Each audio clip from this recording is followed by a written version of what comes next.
262వ రోజు దేవుని యొక్క వాక్యాన్ని చదువుకుందాం. జకర్యా గ్రంథము 1వ అధ్యాయము.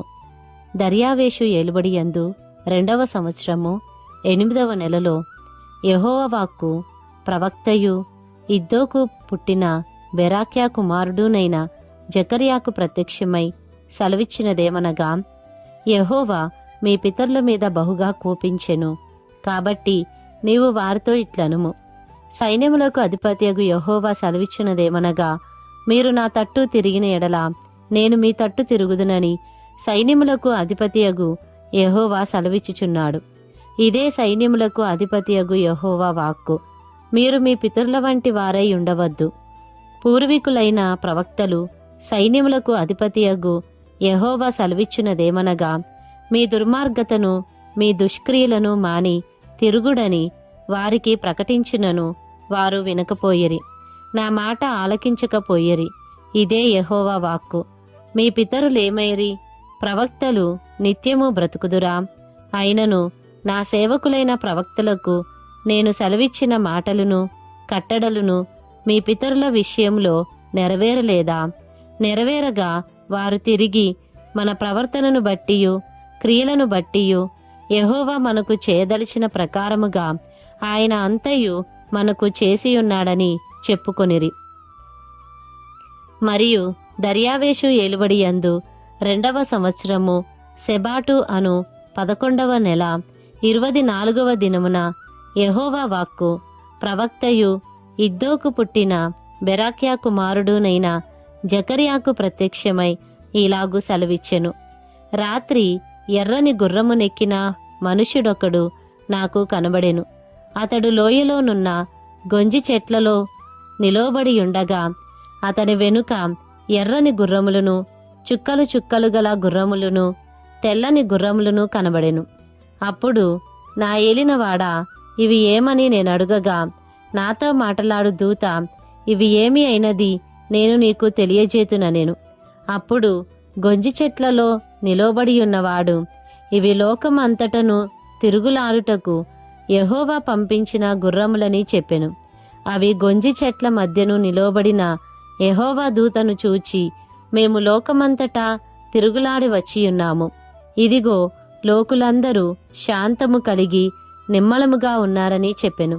అందుకు యెహోవా దూత, సైన్యములకు అధిపతియగు యెహోవా, 70 సంవత్సరముల నుండి నీవు యెరూషలేము మీదను యూదా పట్టణముల మీదను కోపముంచి ఉన్నావే, ఇక ఎన్నాళ్ళు కనికరింపక యుందువు అని మనవి చేయగా, యెహోవా నాతో మాట్లాడిన దూతకు ఆదరణయైన మధుర వచనములతో ఉత్తరమిచ్చెను. కాబట్టి నాతో మాట్లాడుచున్న దూత నాతో ఇట్లనెను, నీవు ప్రకటన చేయవలసినదేమనగా, సైన్యములకు అధిపతియగు యెహోవా ఇలాగు సెలవిచ్చుచున్నాడు, నేను యెరూషలేము విషయంలోనూ సియోను విషయంలోనూ అధికాసక్తి కలిగియున్నాను. నిమ్మళముగా ఉన్న అన్యజనుల మీద నేను బహుగా కోపించుచున్నాను. ఏలైనగా నేను కొంచెము కోపపడగా కీడు చేయవలనన్న తాత్పర్యముతో వారు సహాయులేరి. కాబట్టి యెహోవా సెలవిచ్చినదేమనగా, వాత్సల్యము గలవాడనై నేను యెరూషలేము తట్టు తిరిగియున్నాను. అందులో నా మందిరము కట్టబడును.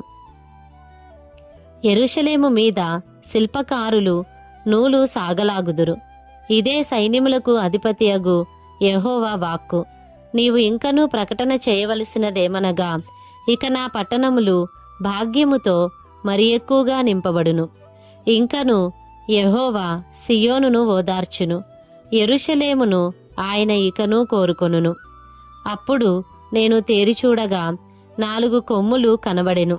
ఇవి ఏమిటివని నేను నాతో మాట్లాడుచున్న దూతనడుగగా, అతడు, ఇవి యూదా వారిని ఇశ్రాయేలు వారిని యెరూషలేము నివాసులను చెదరగొట్టిన కొమ్ములనెను.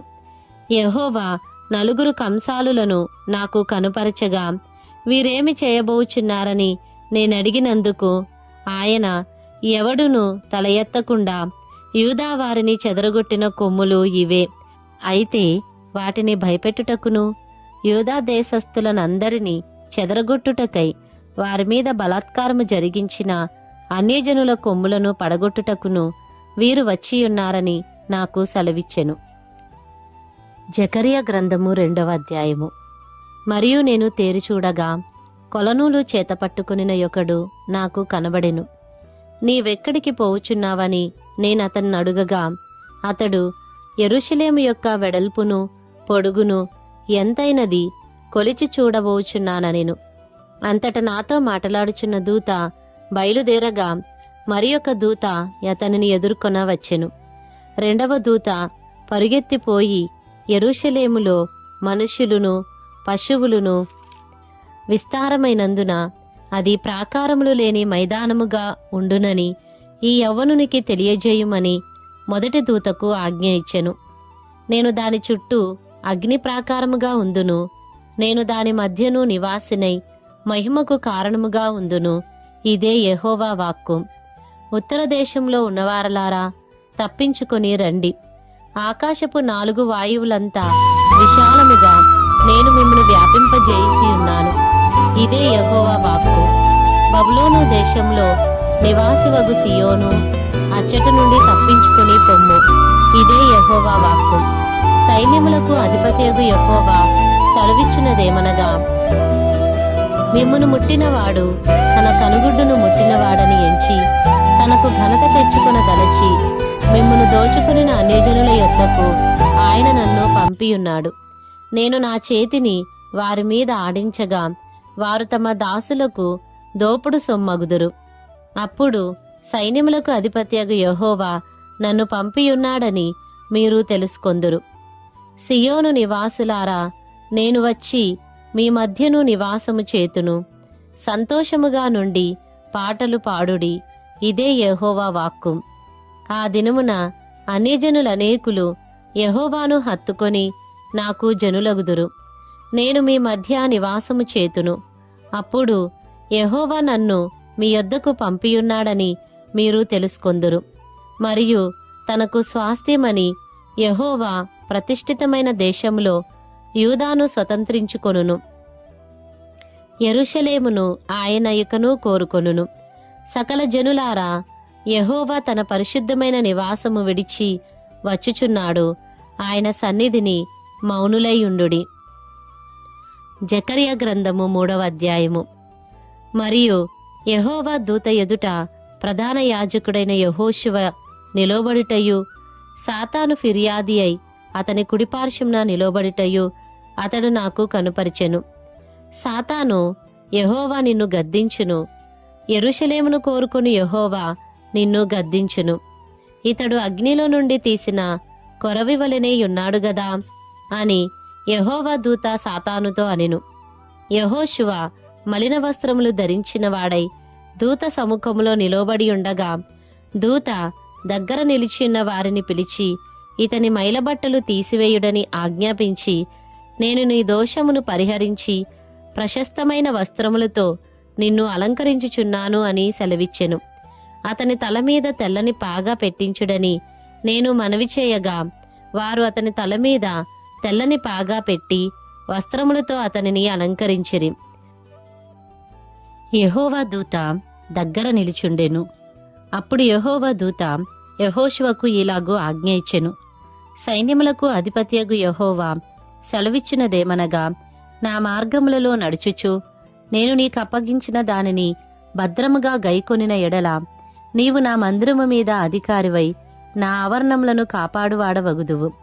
మరియు ఇక్కడ నిలవబడు వారికి కలిగినట్లు నా సన్నిధిని నిలుచు భాగ్యము నీకిత్తును.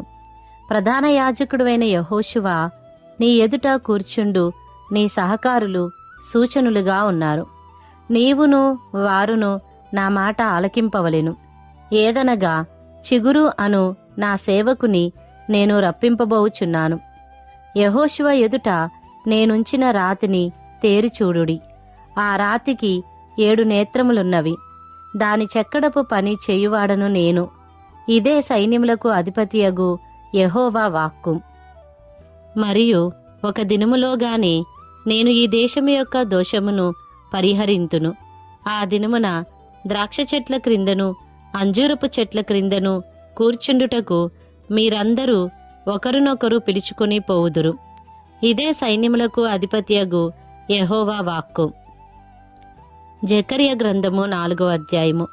నాతో మాట్లాడుచున్న దూత తిరిగి వచ్చి నిద్రపోయిన యొక్కని లేపినట్లు నన్ను లేపి, నీకు ఏమి కనబడుచున్నదని అడుగగా, నేను సువర్ణమయమైన దీపస్తంభమును, దానిమీద ఒక ప్రమిదెయును, దీపస్తంభమునకు 7 దీపములను, దీపమునకు 7 గొట్టములను కనబడుచున్నవి.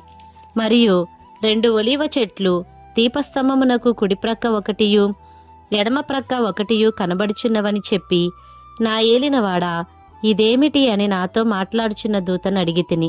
నాతో మాట్లాడుచున్న దూత, ఇదేమిటో నీకు తెలియదా అని నన్నడుగగా, నేను, నా ఏలినవాడా, నాకు తెలియదంటిని. అప్పుడతడు నాతో ఇట్లెనెను, జెరుబ్బాబేలునకు ప్రత్యక్షమగు యెహోవా వాక్కు ఇదే. శక్తి చేతనైనను బలము చేతనైనను కాక నా ఆత్మ చేతనే ఇది జరుగునని సైన్యములకు అధిపతియగు యెహోవా సెలవిచ్చెను. గొప్ప పర్వతమా, జెరుబ్బాబేలును అడ్డగించుటకు నీవు ఏమాత్రపు దానవు? నీవు చదును భూమి వగుదువు. కృప కలుగునుగాక, కృప కలుగునుగాక అని జనులు కేకలు వేయగా అతడు పైరాయి తీసుకుని పెట్టించును. యెహోవా వాక్కు మరలా నాకు ప్రత్యక్షమై ఇలాగు సెలవిచ్చెను, జెరుబ్బాబేలు చేతులు ఈ మందిరపు పునాది వేసియున్నవి, అతని చేతులు ముగించును. అప్పుడు సైన్యములకు అధిపతియగు యెహోవా నన్ను మీ యొద్దకు పంపియున్నాడని నీవు తెలుసుకొందువు. కార్యములు అల్పములయ్యున్న కాలమును తృణీకరించిన వాడెవడు? లోకమంతటను సంచారము చేయు యెహోవా యొక్క 7 నేత్రములు జెరుబ్బాబేలు చేతిలో గుండు నూలుండుట చూచి సంతోషించును.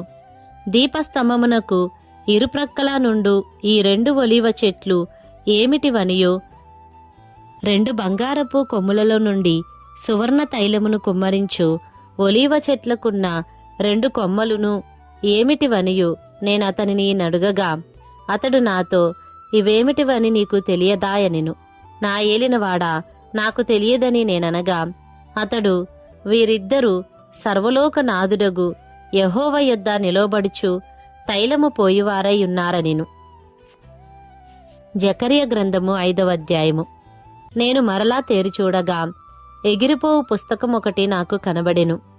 నీకేమి కనబడుచున్నదని అతడు నన్ను అడుగగా, నేను, 20 మూరల నిడివియు 10 మూరల వెడల్పును గల ఎగిరిపోవు పుస్తకం ఒకటి నాకు కనబడుచున్నదంటిని. అందుకతడు నాతో ఇట్లనెను, ఇది భూమి అంతటి మీదికి బయలువెళ్ళు శాపమే. దానికి ఒక ప్రక్కను వ్రాసియున్న దానిని బట్టి దొంగిలు వారందరూ కొట్టివేయబడుదురు. 2వ ప్రక్కను వ్రాసియున్న దానిని బట్టి అప్రమాణికులందరూ కొట్టివేయబడుదురు. ఇదే సైన్యములకు అధిపతియగు యెహోవా వాక్కు. నేనే దాని బయలుదేరజేయుచున్నాను. అది దొంగల ఇండ్లలోనూ, నా నామమును బట్టి అబద్ధ ప్రమాణము చేయువారి ఇండ్లలోనూ ప్రవేశించి వారి ఇండ్లలో ఉండి వాటిని, వాటి దూలములను, రాళ్లను నాశనము చేయును. అప్పుడు నాతో మాట్లాడుచున్న దూత బయలువెళ్ళి, నీవు నిదానించి చూచి యువతలకు వచ్చునదేమిటో కనిపెట్టుమని నాతో చెప్పగా, ఇదేమిటి అని నేను అడిగి తిని. అందుకతడు, ఇది కొల, ఇది బయలువెళ్ళు తూము అనెను. మరియు లోకమంతటను జనులు ఈలాగున కనబడుదురని చెప్పెను. అప్పుడు సీసపు బిళ్లను తీయగా కొల తూములో కూర్చున్న ఒక స్త్రీ కనబడెను. అప్పుడతడు, ఇది దోషమూర్తి అని నాతో చెప్పి తూములో దాని పడవేసి సీసపు బిళ్లను తూము మీద నుంచెను. నేను మరలా తేరిచూడగా 2 స్త్రీలు బయలుదేరిరి. సంకుబుడి కొంగ రెక్కల వంటి రెక్కలు వారికుండెను. గాలి వారి రెక్కలను ఆడించుచుండెను. వారు వచ్చి తూమును భూమ్యాకాశముల మధ్యకు ఎత్తి దాని మోసిరి. వీరు ఈ తూమును ఎక్కడికి తీసుకుని పోవుదురని నాతో మాట్లాడుచున్న దూతను నేను అడుగగా, షినారు దేశమందు దానికొక సాలను కట్టుటకు వారు పోవుచున్నారు. అది సిద్ధమైనప్పుడు అక్కడ దానిని పీఠము మీద పెట్టి ఉంచుదురని అతడు నాకుత్తరమిచ్చెను.